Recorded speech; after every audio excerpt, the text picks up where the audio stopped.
Thomas Sowell, The Con Game of Welfare. Before we proceed further into our examination of Thomas Sowell's analysis of the welfare state, allow me to offer a brief reminder. If any part of this discussion resonates with you, perhaps a striking historical insight or a revealing observation, please consider liking and sharing the episode and ensuring you are following for future updates. Your engagement is invaluable and enables us to continue delivering thoughtful content on these important topics. We're diving deep into Thomas Sowell's sharp analysis of the welfare state. Sowell, with his decades of research as an economist and social theorist, has laid out some of the most compelling critiques of how government programs meant to help the disadvantaged often end up doing the opposite. He looks at real-world outcomes, incentives, and the long-term damage these systems create, rather than just the feel-good rhetoric. We'll explore why he sees enforced redistribution as something fundamentally corrosive, not just economically but morally and socially, for people today and for generations to come. Before we get into the details, let me set the stage a bit. Imagine a system that promises to lift people out of hardship by taking resources from some and handing them to others. On the surface, it sounds noble, compassionate even. But what if that very mechanism quietly erodes personal responsibility, breaks apart families that endured centuries of unimaginable hardship, and locks entire communities into cycles of dependency? What if the sales pitch hides the fact that success gets punished while failure gets rewarded? Sowell's work forces us to confront these uncomfortable truths head-on, showing how the welfare state isn't really about uplifting the masses but often serves other interests entirely. Let's start with the foundational problem Sowell identifies: enforced redistribution backed by coercion. At its core, the welfare state relies on taking money through taxation, force ultimately enforced by the power of the state, and redirecting it according to political priorities. Sowell doesn't mince words about this. He points out that what politicians call compassion is often just compulsion dressed up nicely. You can't opt out. The state compels participation, and refusal brings penalties backed by the threat of fines, seizure, or worse. This use of violence, or the credible threat of it, to seize earnings and redistribute them creates perverse incentives from the start. People at the bottom face what's effectively a hidden tax rate that can exceed 100%. Earn a bit more from a job and you lose eligibility for food assistance, housing subsidies, medical support, and more, sometimes netting less overall than if you'd stayed dependent. Sowell calls this the biggest and most deadly tax on the poor, one that discourages work, saving, and upward mobility more than any official rate ever could. This isn't abstract theory for Sowell. He emphasizes judging policies by results, not intentions. And the results? Disaster. Take the expansion of welfare programs in the 1960s. Before that, certain communities had shown remarkable resilience. Families stayed intact despite slavery, oppression, and poverty that would break most. In 1960, only about 22% of black children were raised in single-parent homes. But after the massive rollout of these programs, that number exploded to 67% by 1985. Sowell notes that the black family survived centuries of slavery and generations of Jim Crow, but it disintegrated in the wake of the liberals' expansion of the welfare state.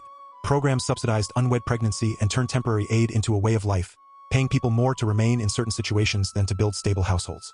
Fatherless homes surged, and with them came higher rates of poverty, dropout, crime, and behavioral issues among children. The data doesn't lie. Kids from intact families are far less likely to end up in those traps. Yet, the system incentivized the breakdown. Sowell extends this to broader social degeneration. After decades of welfare expansion in places like the US and Britain, we've seen spikes in crime, violence, drug addiction, fatherless children, and other signs of decline. The welfare state removes the natural challenges of life that build character and human capital.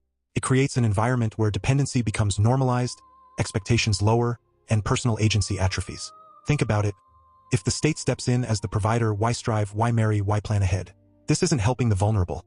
It's trapping them and their kids in a cycle that spans generations. Future generations inherit not just economic stagnation but a culture of entitlement and weakened family structures. Sowell warns that the more people become reliant on these handouts, the more votes politicians can count on to expand the system further. A self-perpetuating machine that prioritizes political power over genuine progress.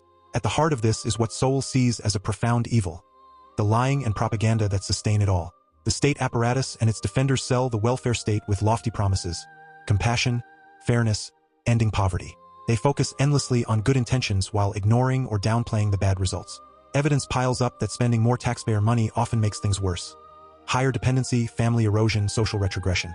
Yet the narrative persists, almost like a con. Sowell famously describes it as the oldest con game in the world.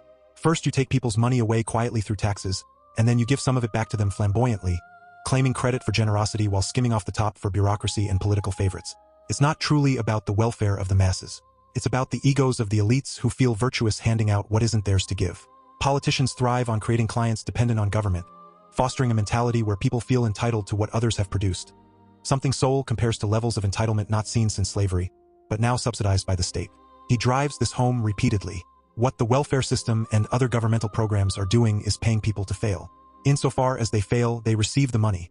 Insofar as they succeed, even moderately, the money is taken away. This turns upside down the natural incentives that drive human progress. Work hard, build skills, from stable families, accumulate capital. Instead, it rewards the opposite.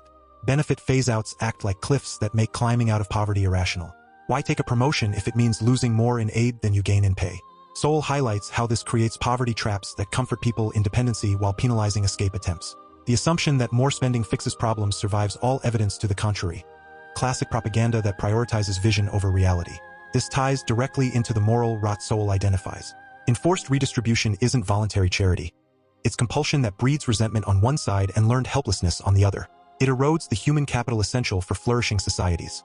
Responsibility, foresight, family cohesion. Over time, this leads to degeneracy, rising illegitimacy, crime waves, weakened communities, and a populace more focused on claiming shares than creating wealth. For current generations, it means lives stunted by traps they didn't choose. For future ones, it's inherited dysfunction. Kids growing up without models of self-reliance, communities where dependency is the default path. Sowell argues this isn't accidental. The political incentives align to grow the system, buying loyalty with other people's earnings. The propaganda machine keeps the public focused on intentions. We're helping the poor, while results scream failure. More poverty measured in relative terms, persistent underclasses, social pathologies exploding despite trillions spent. Sowell pulls no punches on the scale of this. The welfare state contributes to disparities by reducing the need for people at the bottom to earn income and by penalizing their earning of income, since higher income leads to a reduction in eligibility for government benefits. He sees it as a form of cosmic injustice imposed through force, ignoring trade-offs and unintended consequences. In his view, the real greed isn't wanting to keep what you've earned. It's demanding what others have produced through state coercion. This mindset spreads, fueled by the lie that government can engineer fairness without costs. History shows otherwise. Societies that lean heavily on such redistribution stagnate, families fracture, innovation slows as rewards diminish. One of his most striking observations is how the welfare state has done what harsher historical forces couldn't. Families endured brutal oppression, yet held together through mutual support, faith, and necessity. But when the state offered substitutes for fathers, husbands, and personal effort, backed by compulsion, it unraveled those bonds. The result, generational decline, where children inherit not resilience but patterns of failure subsidized by the system. This degeneracy compounds. Higher violence, addiction, school failure, all feeding back into demands for even more intervention, more redistribution, more force. Sowell keeps returning to outcomes over rhetoric. The welfare state is judged by its good intentions rather than its bad results. Politicians and advocates push the vision relentlessly, using the state apparatus to propagate stories of compassion while data on family collapse, dependency rates, and social breakdown get minimized or blamed on external factors. This propaganda sustains the con. Take quietly via taxes, return flamboyantly as benefits, claim moral high ground. Meanwhile, the core evil festers, coercion masquerading as care, eroding the foundations of prosperity and decency. If you're looking to dig deeper, I can't recommend Sowell's books highly enough. Start with Wealth, Poverty, and Politics for his breakdown of how these policies widen gaps they claim to close. Or check out his essays in collections like Ever Wonder Why? And his syndicated columns, they're packed with clear-eyed analysis and data. Basic economics also touches on these incentives in accessible ways.